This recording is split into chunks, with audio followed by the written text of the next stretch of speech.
Hi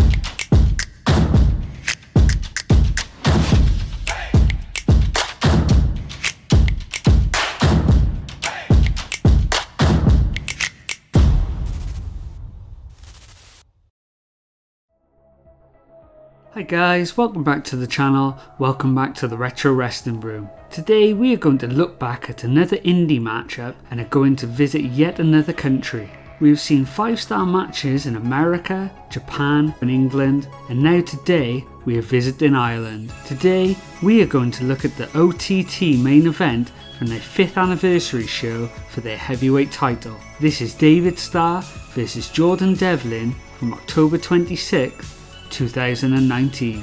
As always, I'm joined here by my sidekick, the Ted DiBiase to my IRS, Vicky through the looking glass. Hi guys. How are you today, Vicky? Yeah, good, thank you. How are you? Not too shabby, not too shabby. How did you think the Shiri versus Utami podcast went? I think it went really well, and I thought it was interesting doing it with other people because they gave more perspective and they obviously knew a lot more of the backstory than I do just watching it on its own. So I think that my opinions did change slightly, hearing more context behind it. But yeah, it wasn't my favourite, but this one coming up, I did really enjoy watching. Oh, spoilers. Spoiler alert. Spoiler. Spoiler! You can tell from the thumbnail I didn't hate it. You can tell from my little picture. I guess Karen posted on the comments afterwards that she's changed her view on that match since watching it. Like, she likes it a lot more now than she did at the time, and I think I do as well, watching it back and doing the editing. I think I enjoyed it a lot more in subsequent viewings rather than I did the first time. So you do a big yawn then? Yeah, sorry, you were talking away and I'm yawning. I'm so glad that wasn't on camera. I probably looked like a hippo. Nice. Do you know either of these two wrestlers at all? Yeah, I know Jordan Devlin, but that's only from card unboxings. Right, okay. I know the name. Nice. So, do you have any knowledge at all about Irish wrestling? No, other than Irish wrestlers in WWE. So, who can you name that's Irish? Jordan Devlin and Finn Balor. Any more? Sheamus? Oh yeah, I tried to forget that Sheamus exists though. Don't like Sheamus. Is Hornswoggle Irish? He was a leprechaun. I'm pretty sure he's like Polish American. Oh, he was a leprechaun, so I just kind of assumed. He was kind of the leprechaun. The term leprechaun used very loosely there.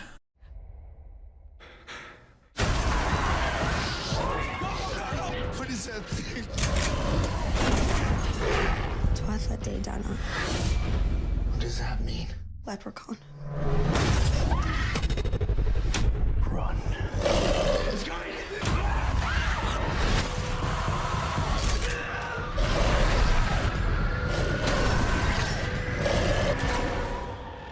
So yeah, that's my knowledge of Irish wrestling. Very limited. I assume it's quite similar to English, Welsh, British. I assume it's all of the same ilk. What, their wrestling style, you mean? Yeah. So what was the wrestling world like at the time? The WWE had a very mixed month.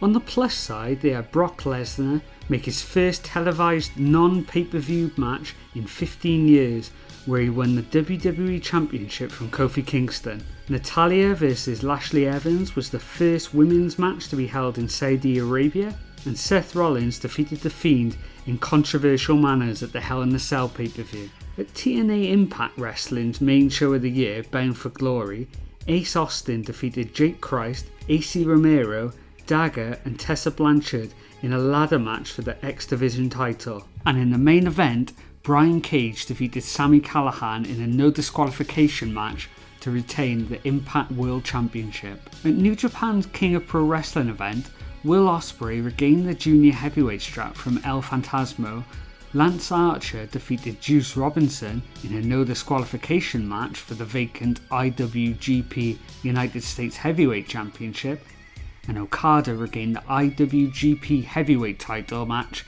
against Sanada. A feud that all started over jealousy. You may think that you've seen this story before from the outside, but not many have been delivered quite as well as this. It all started with two up-and-comers meeting on the indies and blossoming friendship. When asked who Jordan Devlin would like to see in OTT, he only had one name on his lips: David Starr. Everything was going well with both of them gaining success in the promotion and other promotions as well, but there was an elephant in the room by the name of Walter. David Starr had had many matches against the mighty Austrian, but had always come up short. When Walter was announced with Loki to be coming to OTT, David Starr jumped at the chance to face his biggest challenge with his new best friend at his side. This time was no different though. Walter still came out of the match victorious, but this time it was Devlin that was the one who was made to tap out. Now with Devlin wanted another crack at the Giant, and with the more motivation on his side, he challenged Walter to a one-on-one match with Starr coaching him in his corner. Taking on Walter is always an uphill battle for anyone, and even though there was a valiant effort, Devlin again fell short.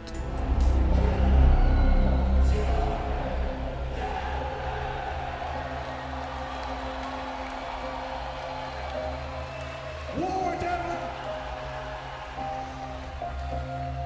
Oh my god. Spikes him! Oh my god. It's over! We got a new champion. Ring the bell! It's over, he's done it!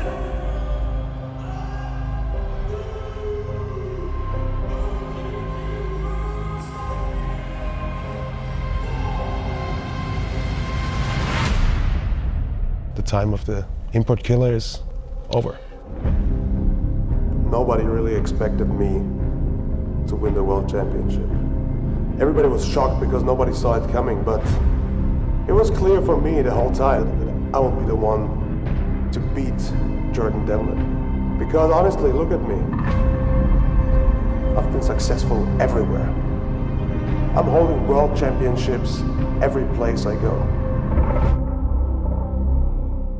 When Walter came back to OTT with a different partner, Devlin threw his name into the hat again, but this time, instead of choosing the man he had been teaming with, instead of choosing his best friend, he chose Will Ospreay.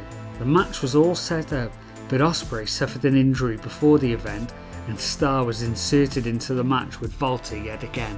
This time, unlike the others, it was going differently. Starr and Devlin were getting the upper hand of Walter. Devlin got Walter into the package pile driver and managed to hit it in the middle of the ring. Devlin goes for the cover. 1, 2, but there's no 3 count. The ref has been pulled out of the ring, and it was David Starr. Starr couldn't bear the fact that it wouldn't be him to be the one to bring down Walter, and the jealousy overcame him. With that one decision, their friendship was done. I've been all over the world trying to beat Walter. Been all over the world, man. I've had this rage consume me for about 3 years. And I've watched the way this has affected Jordan. I've watched it firsthand. I've talked to him on the phone countless times for hours and hours and hours about this and how badly he wants to do it for OTT. He wants to do it for Ireland. He wants to be the one to dethrone Walter. And I know what it does to somebody's head. I know what it does to your head. Because I feel it right now. Jordan, I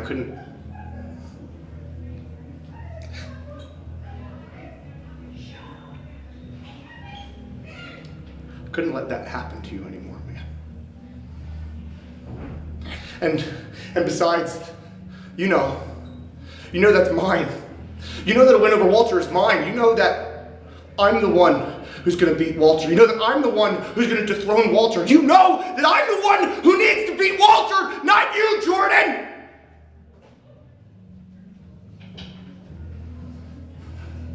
I'm sorry, but I did this for you. The two now were on a path to face each other, and the date was set for February 19th, 2019 at Homecoming 2. The hometown hero versus the jealous foreigner. With the hometown on his side, Devlin managed to come out on top in a hard-fought battle, but the war was far from the end. The next month, Devlin would get a one-on-one match with Meltzer for the OTT Championship, and against all of the odds, he actually won. He did the thing that his former partner had been craving for years and years. He'd managed to conquer the Austrian. At WrestleMania 3 that summer, Starr had lost his last shot at Meltzer to prove that he was every bit as good as his former partner, but the match was stopped at 27 minutes and Meltzer was awarded the win via a ref's decision. So now, with Starr losing to his former partner and his biggest challenger, could he make his way back to the top? In a short answer, yes. After going on a long winning streak, then winning a number one contenders match against Scotty Davis, the main event was set for the 5th year anniversary show, Starr vs Devlin. But something this time was very different. Starr was going into the match as the fan favourite. He had convinced people that he was now in fact the import killer, and Devlin, with his links to the WWE, was in fact the sellout and the import. With talks of being we the independent and being all for a unionisation of the wrestling world, Starr was winning over the people. Could Devlin convince the people that he was the true people's champion, who wore the tricolour on his shirt, or would Starr talk his way into the heart and force the champion out?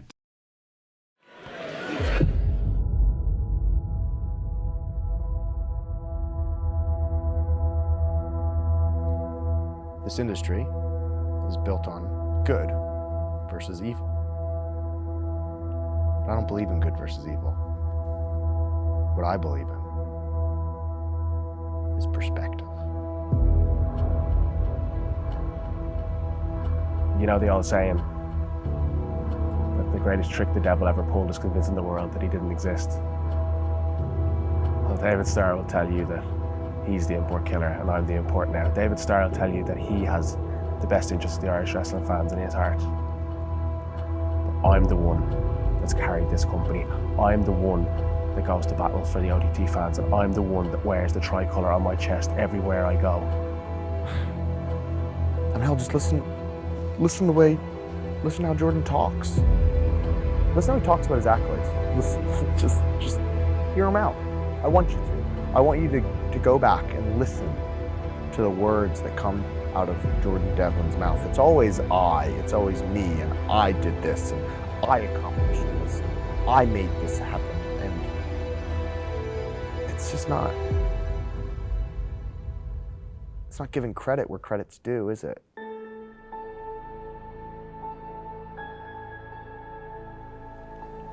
It doesn't compute with me when you have somebody who is pretty much carried by Irish wrestling fans showing no gratitude for their support. None whatsoever. He did it on his own, didn't he? It wasn't because of you. Meanwhile, I very much embrace the idea of we and us and our. Taking what's ours, something that belongs to us all doing it together. Not me, it's us. Jordan and OTT have done a great job of ensuring that I'm not portrayed that way. I'm the bad guy. That's so far from the truth. And I wish I could be nice about it. I wish I didn't have to be so militant. But it's impossible to orchestrate revolution while wearing silk gloves. Joining us now is independent professional wrestler David Starr. He's the co-founder of We the Independent. The leader of the big independent movement. Debut wrestling champion of the Indies. He calls me Two-Faced. You want to hear about Two-Faced? Why don't you ask David Starr how many WWE tryouts he's had? Huh? Why don't you ask David Starr how many emails have gone back and forth between him and WWE? And he cries about beg for contracts. Give me a break, man. This hatred for the big multi-billion-dollar company, this anger, where do you think that comes from? Jordan represents capitalist structure that seeks to end everything that we all love about professional wrestling. The intimacy of professional wrestling, the passion of professional wrestling, because that comes from independent professional wrestling. And that truth is that this match that we have coming up, this championship match, the OTT World Championship match, is not just about OTT, it's not just about Irish wrestling, it's about saving professional wrestling. You talk about your indies and you're trying to protect the indies, you want to preserve the indies. I can see you love it. I hope you do, because you're going to be on them for the rest of your fucking life.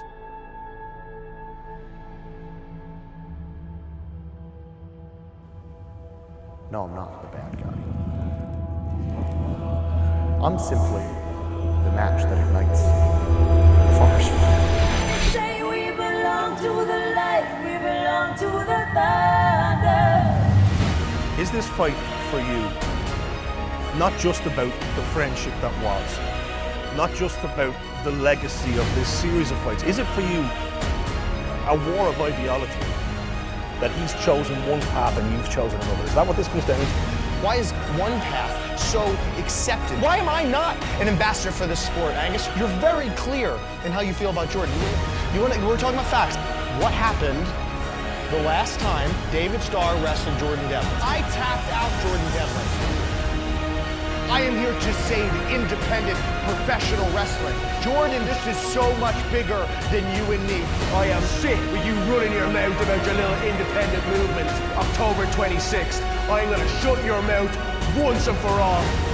I am now the import killer and you are the import, Jordan. There is only one import killer. I am winning the OTT World Championship because I'm fucking destined to. This is going to be a wrestling match. This is going to be a war. First out is David Starr, dressed in a Grim Reaper outfit, which is a statement to Jordan Devlin, who has been calling himself the import killer. His music hits, which is the slow and brooding Marilyn Manson song 4 Rusted Horses. This is the second match out of the 5 so far that has had a Marilyn Manson song for entrance music. Did you notice that? I can't say I did. Remember in the first review that we did, the TNA 3-way match, and Christopher Daniels came out to a song that was really similar to Beautiful People? Yes, I do remember now. Just because it's quite a while ago, we've watched a lot of wrestling in between, I hadn't put the 2 and 2 together. Yeah. But as soon as this came on, I was like, oh, what's that song title? I know it's Manson, but I couldn't think of the title. So thank you for looking that up.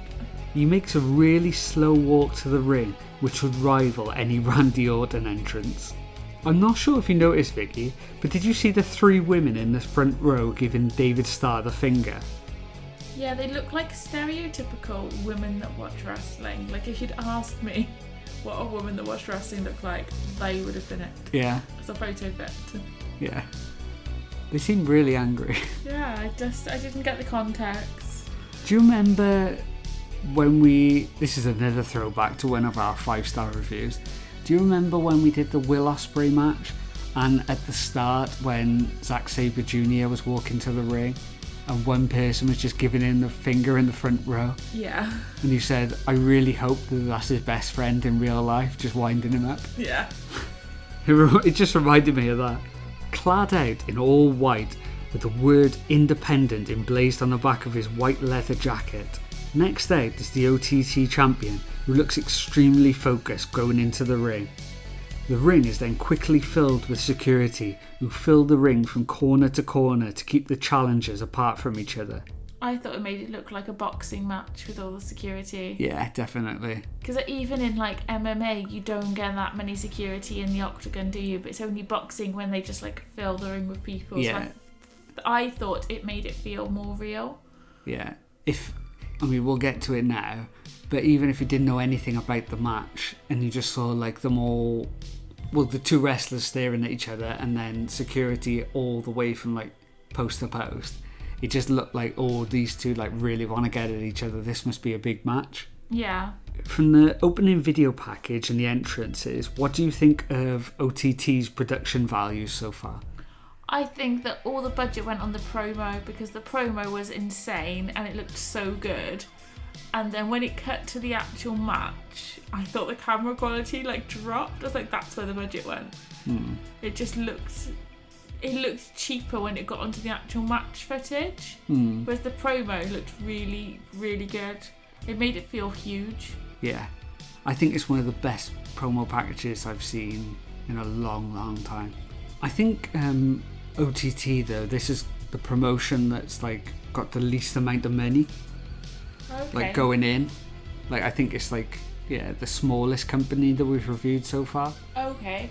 So the fact that they got that promo package, it did make them seem a lot more big league straight away. I really liked the promo. The first thing I wrote down was the promo was insane. As the bell tolls, they stay in their respective corners and stare fiercely at each other. Fair dues, David Starr is brilliant here, getting the crowd to react without hardly doing anything at all. Simply just by waving his finger around, he gets the entire audience chanting.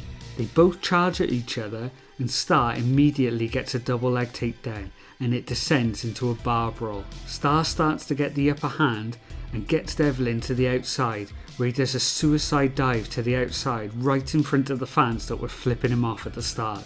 He throws Devlin back into the ring and quickly runs the ropes and lands a running senton over the top rope to Starr on the outside. When both get back to their feet, they exchange strong looking forearms and blows and strikes on each other. Devlin gets the upper hand and looks to deliver a powerbomb onto the ringside chairs. Starr reverses and Irish whips Devlin into the chairs. Can I just add in this point that floor looks grim? It did, didn't it? It looked like, this is a very low-key reference, it looked like the floor of TJ's. I knew you were going to say TJ's. For those that don't know, TJ's, it closed down at least 10 years ago, but it's a very small like gig venue, but it was rough and the floor, literally you stuck to it, and that floor just reminded me of that. Yeah. I wouldn't want to be powerbombed onto that floor. You could imagine your feet like on each step, couldn't you? Yeah. After admiring his handiwork too much, Starr makes his way to the other side of the ring and runs full pelt at his opponent, who moves out of the way, resulting in Starr crashing headfirst into the first few rows of chairs. A really nasty looking landing from Starr. Yeah, I put that it looked painful, and also I would have hated to have had those seats. Because imagine if you were sat there and then you'd like jump up and there's like head like literally crashing into them. Imagine you were slow. Yeah, I am slow. Like, hang on, I gotta put my bag down. Hang on, I just want to move my drink. You know. Well, if that was me, I would have been the last one to get up. I probably would have tripped over the strap on my handbag, and then I would have fell into a pint. I would have been stuck on the floor, and then they would have crashed into me. I can just picture it. It would be like Laurel and Hardy or something. It would just been... You definitely would have been on like Botchamania the next week. They both exchange forearm blows in the centre of the ring, with Starr getting the better of the champion, and lands a unique looking running splash onto the champ, who is propped against the bottom ropes. Starr looks to work over Devlin's left arm with arm locks, wrist locks and strikes. He also wraps up the arm using the bottom rope for leverage and uses the ref's 5 count to take advantage. Starr goes for a suplex to the outside, but Devlin lands on the apron, gets the upper hand and lands a springboard moonsault for a 2 count. Devlin throws Starr with an Irish whip into the corner, which drops the challenger. I picked up on this and I don't know if they did it on purpose, but do you think it's only right that the Irish Star's Irish whip was the stronger of the two? Starr tries to fight back with the chop, but it doesn't affect him, and Devlin clatters Starr with an open hand slap, which knocks Starr through the ropes into the lap of someone in the front row. Devlin looks to lock in a Boston Crab, but decides to pull at the face of Starr and lands a few strikes before fully locking in a Boston Crab. Starr pulls at the fingers and lands a jawbreaker to free himself. Starr looks for a lariat, but Devlin ducks and lands a spinning kick. But then Starr hits the middle rope, springs back up, lands a huge lariat, and both lay exhausted on the mat. Starr delivers a strong looking chop in the corner. And I'll pause it right here. Have we seen a Meltzer 5-star match without a huge looking chop? I don't think so. No. It does like a chop. Definitely does like a chop. I don't like chops. No, I'm not a big fan. Punches, kicks, fine. Chops just seems weird to me. Yeah, I don't get it either, but they're in everyone. Starr makes a charge into the corner but misses, and Devlin jumps over the top rope and lands a cutter. Devlin then looks to suplex Starr, but it's reversed and they both go over the top rope and crash to the ground in the front row. The front row has taken an absolute battering here. I've put that was close and I'd hate to be in that crowd. Yeah, like this is 3 times now that they've absolutely been clattered. Yeah, that's a lawsuit waiting to happen. It is. They both narrowly make it to the ring by the 20 count. Devlin then challenges Starr to, I guess, put up your Duke spot. They're punching each other back and forth very quickly, and I just wrote down that they look like Rock'em Sock'em robots. They're slugging it out in the middle of the ring! And there's a hard right to the chop! And Blue Bomber's block is knocked off! His block is knocked off! Which I'm sad to say looks terrible and just made me laugh. Do you remember when the old Conor McGregor meme where he would loosen up his arms in a strange way in the build up to the Floyd Mayweather fight? Yeah. Did that? Terry Funk or Jerry Lawler, he is not. He then goes for the strikes again, but to spare his blushes, Starr starts to take charge and launches punches that look far more superior. The final strike knocks Devlin all the way to the outside and Devlin's eyebrow gets busted open. Starr looks at his hands and with Devlin's blood on, starts to lick his fingers in a grotesque way. Yeah, that's grim. Licking blood is grim. It's bad enough if you've cut on your own finger. Yeah, you think like he's touched that floor, he's all sweaty. Yeah. Oh. Starr looks to deliver a suicide dive but is caught on the apron, and Devlin delivers a DDT to the apron. Devlin, while charging at Starr, gets caught in a Canadian destroyer from the middle rope, but in a reversal from earlier in the match, this time it is Devlin who bounces back to his feet to deliver a lariat. Devlin starts to kick and kick at his downed opponent and lands a huge looking running headbutt. That was a proper headbutt as well. Yeah, it did look good. Yeah, that looked like it hurt. Devlin makes his way to the top rope but is caught and gets a belly to back suplex from the very top rope. That ring bounced when that happened. It did, didn't it? I noticed that. I was worried it was going to collapse. Because I didn't notice any other times in the match. I guess if I look back again I might notice, but it was at that point as well I noticed how much give that ring had. Yeah. Starr lifts his opponent up in a suplex position and lets him crash down onto his knee. Then gets him up into a powerbomb position, and again, instead of hitting the mat, he crashes Devlin down onto his knee but can only garner a 2 count. Starr then tries to build himself up in a way that is almost as funny as Devlin's punches that I'll have to put together here for you. He then hooks both arms around Devlin's waist and traps his arm for a delayed bridging belly to back suplex for another 2 count. He starts to accost the ref in a way that if it had been in any other sport would have got him a massive ban and huge fine, but because it's wrestling, the ref just asks him to stop and that's the end of it. There's a girl in the front row who was awesome here as well, who was so invested into this match. Starr, who was incensed, crawls out to the outside and grabs the OTT title off the timekeeper and raises it aloft. When back in the ring, Starr goes to swing the title at Devlin but gets hit with a super kick before he can land his blow. Devlin picks up the title to strike Starr, but as he moves forward he gets spat at. The scummy little scumbag. Spitting is never cool. Well, that was my next line. I just put spitting is so gross. Yeah, it's never okay to spit.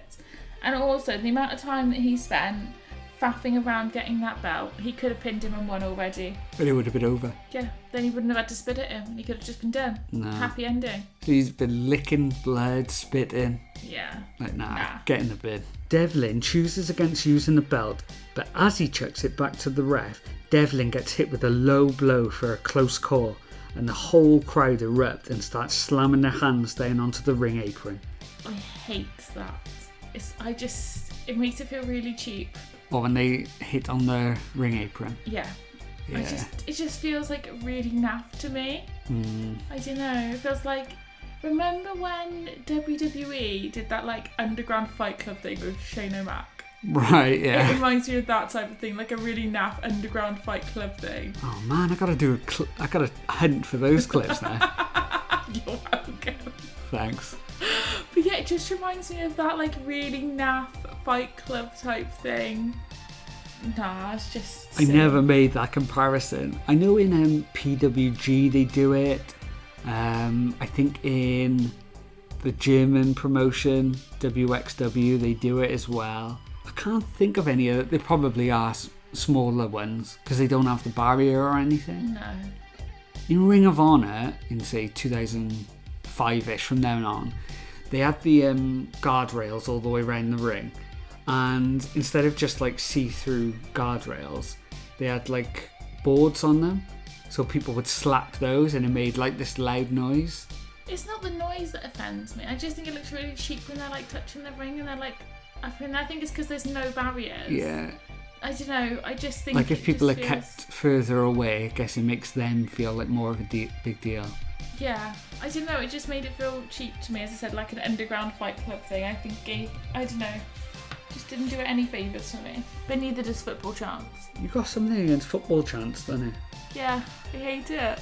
I don't mind like cheering and like the odd chant, but like a British football chant, which you only see in like British or Irish wrestling. I think it's because it's more like lad culture, and I don't like that. So it's more like the culture around the football chants that's put me off it. Now I hear it and I just don't like it. Okay.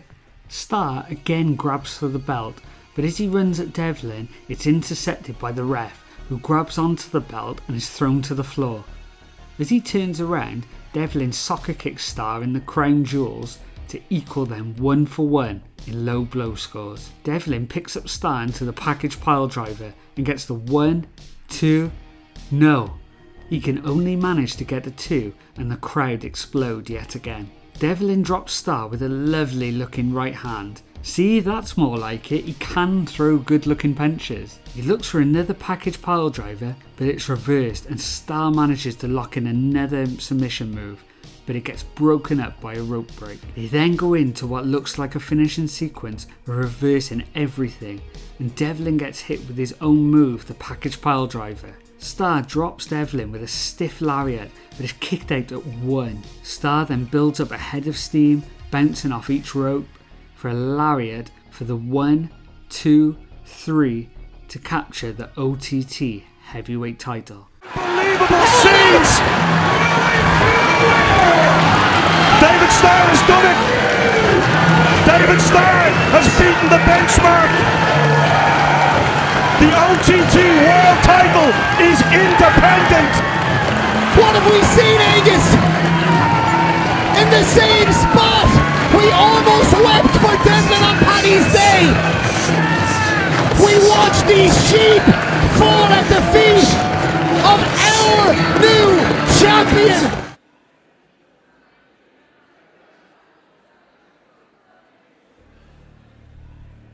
It feels great to have gotten rid of Jordan. It feels great. And it's like, I just hope that people,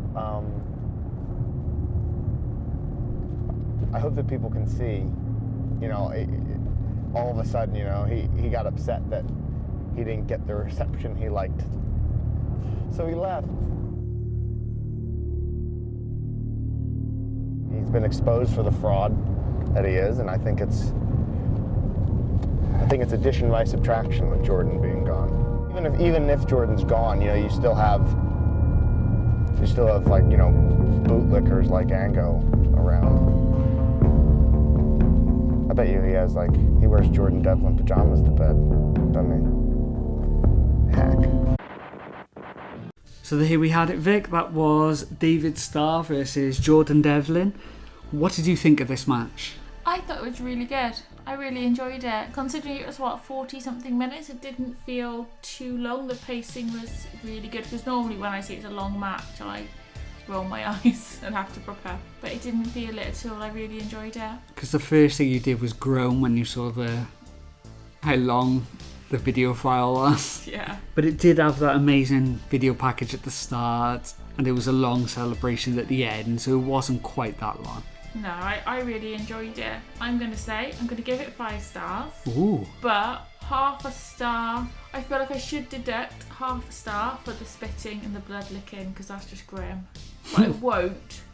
But I feel like it's a 5 star with an asterisk. Okay. Can you add an asterisk to a star? Yeah, why not? A star is an asterisk, isn't it? Exactly. What did you think? I thought it was amazing. I think it's one of the best matches we've seen. Yeah, it's up there. The crowd made it even more amazing. If the crowd wasn't as good, would I have been as invested? Maybe not. The video package helped at the start. That made it feel so much bigger. No, I thought they were both brilliant in it. All the moves were so crisp. Everything looked great. Even between the moves where they would just like interact with the crowd, I thought they were both amazing. So what did you think of both of them individually? Do you think one came off better than the other? Do you think they both came off the same? Would you want to watch both of them again? I thought they were both really good, considering I didn't know anything about them. Like, I'd never even heard of David Starr before. So I thought they were both really good, and I was pleasantly surprised. Now, as you guys may have seen, I put a disclaimer up at the beginning of this video. Vicky didn't know anything about these two wrestlers, and I wanted to get her opinion on it, going into the match blind and everything like that. But here is the aftermath of the match, and I think it would be wrong of us not to discuss it. Here is some horrible news that must be addressed and plays a big part in towards the feelings of most people towards this match. David Starr was accused in the summer of 2020 of rape and sexual abuse by multiple ex-partners, which led to many promotions cutting ties with him and or stripping him of the titles as part of the Speaking Out movement. Immediately, Southside Wrestling, OTT and TNT Extreme Wrestling all stripped him of the championships and condemned him for his alleged actions. David Starr is now, at the time of this recording, retired from professional wrestling.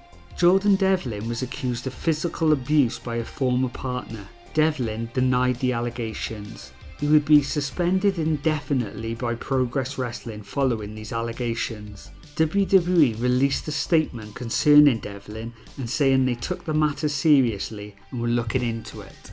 WWE would later issue a second statement saying that they would take action upon those who were arrested or convicted. As of time of recording, nobody has been arrested or convicted regarding these allegations. Jordan Devlin released a statement shortly after that reads as follows: "I didn't even want to address the allegations made against me, but for the sake of my followers and friends on this platform that may, for whatever reason, be unsure, I am going to address this once. The recent allegation made against me is completely and utterly false, and I deny it entirely. This is a case of a malicious personal agenda executed against me on the back of a very brave telling of the true experiences by other women. I completely denounce it. This is all I will say on the matter. I am now working with my legal team to help decide how to proceed from here." Jordan Devlin is still signed by the WWE and held their Cruiserweight Championship from January 25th, 2020 all the way till April 8th, 2021 in a title unification match against Escobar. So, has this information affected your view of these competitors and the match, knowing these allegations now? Yeah, it's completely changed it. If I'd have known they were both involved, I wouldn't have watched it. Yeah.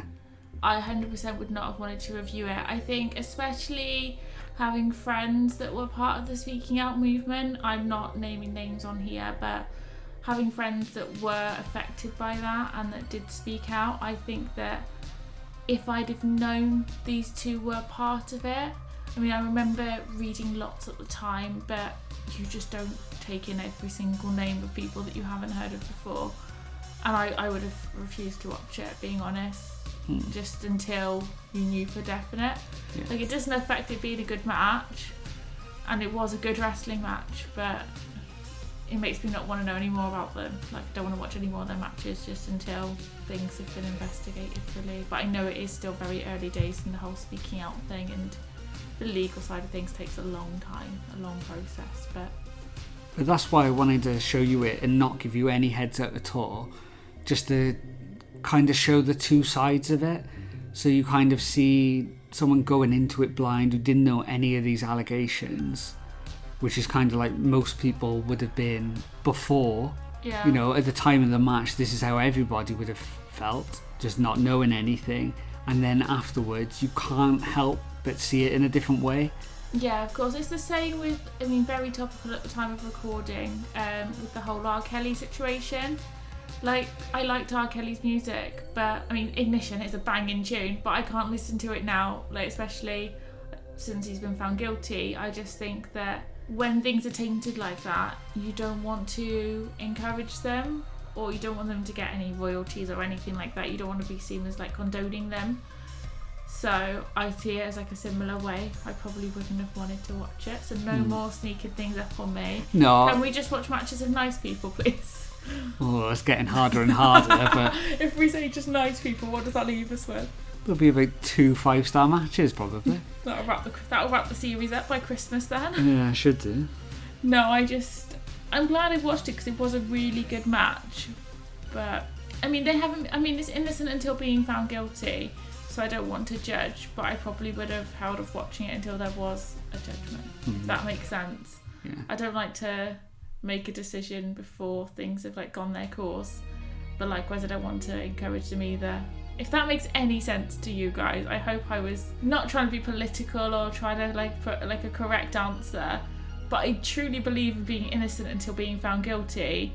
But also in that time in between, I don't want to encourage and condone them just in case. Obviously, like the victims of the whole speaking out movement, what they've been through is terrible as well, and that means so much more than like wrestling promotions and wrestling matches.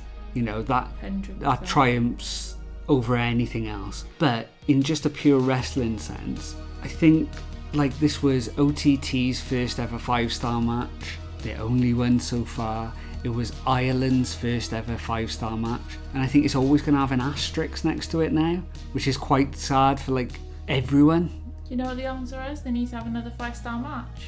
Oh, that easy, is it? Yeah. Yeah, okay, yeah, just let him do that. Make it happen. So this was Dave Meltzer's thoughts. Obviously, these thoughts were put out way before any of the allegations or anything like that.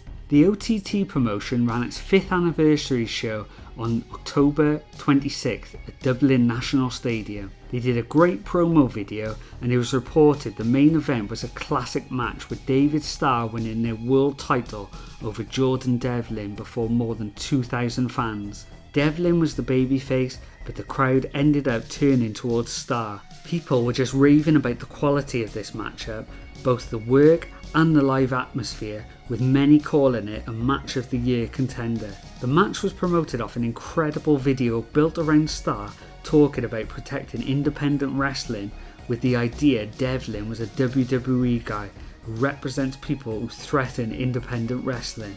Devlin pushed the idea that Starr's independent stance is hypocritical because Starr has gotten WWE tryouts in the past, but they've never been interested enough to sign him. OTT's big show major singles matches have a reputation for being some of the best matches that you'll see.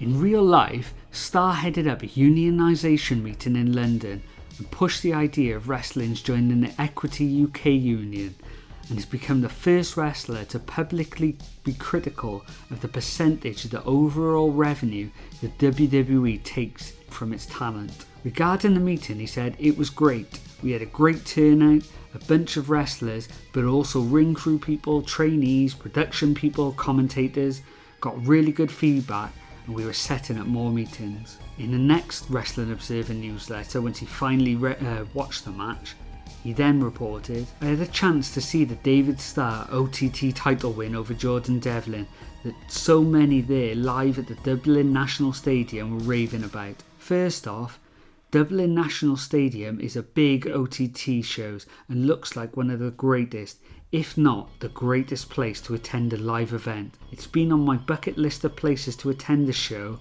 for at least a couple of years, and this has been the best atmosphere to date. Between the fantastic video building the match where Starr champions the independent scene and Devlin having signed with WWE, and Devlin taunting back saying that Starr has attended multiple WWE tryouts and only has his attitude because WWE won't take him. Devlin is from Dublin and has long been the local babyface star.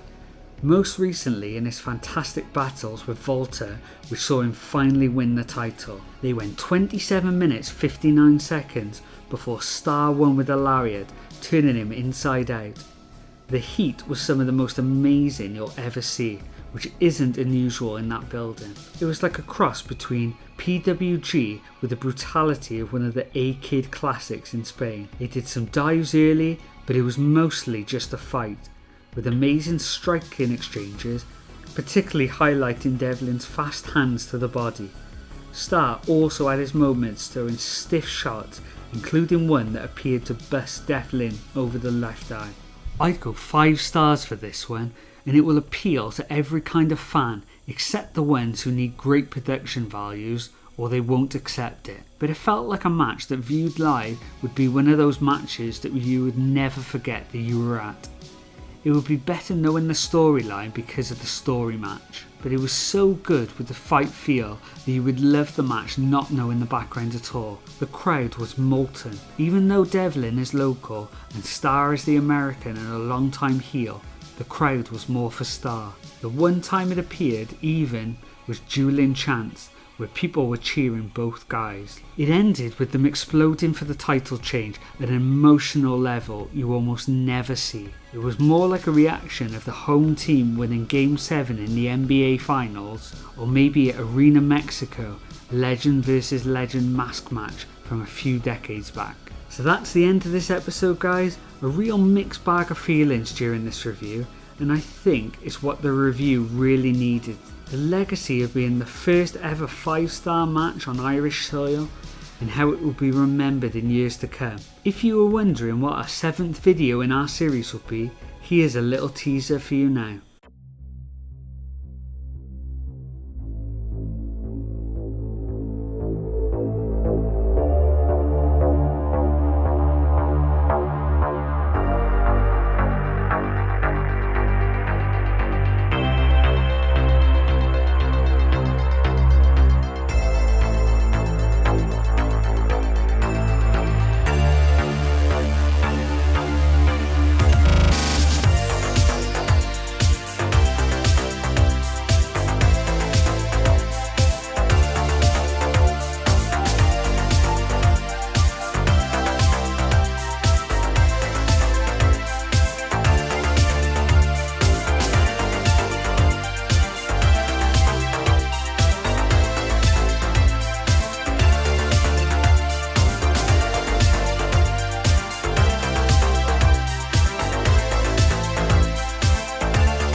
As always, thank you to everyone who's watched this video today. If you enjoyed the video, please leave a like and subscribe to the channel, as it would really help us out. So it's a bye from Vicky. Bye guys. And it's a bye from me. Bye. And hopefully we'll see you for another installment soon.